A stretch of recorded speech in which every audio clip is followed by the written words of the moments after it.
تستعد السلطات المحلية بمدينة الدار البيضاء لاحتفالية خاصة برسم افتتاح المركب الرياضي محمد الخامس يوم 12 أبريل الجاري لاحتضان ديربي الكرة الوطنية بين الغريمين التقليديين الوداد والرجاء بحساب الجولة 26 من الدوري الاحترافي. أكد كريم كليبي عضو مجلس مدينة الدار البيضاء ولجنة تتبع مركب محمد الخامس أن السلطات المحلية بالعاصمة الاقتصادية تعقد اجتماعات مع شركة سونار إدارتي الرجاء والوداد قبل الديربي في هذا الشأن.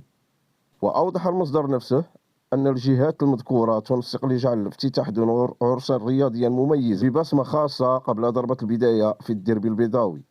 وشدد المسؤول بأن مواجهة الديربي ستجرى في موعدها المحدد 12 أبريل الجاري بحضور الجماهير، على أن يظل الملعب رهن إشارة الفريقين فيما تبقى من مباريات الموسم الكروي الحالي. يشار إلى أن المركب الرياضي محمد الخامس بالدار البيضاء ظل مغلقا منذ الموسم الماضي للإصلاح على مجموعة من المستويات في إطار تحضير المملكة المغربية لتنظيم النسخة القادمة من نهائيات كأس إفريقيا 2025. إلى هنا أستودعكم الله وشكرا على تتبعكم.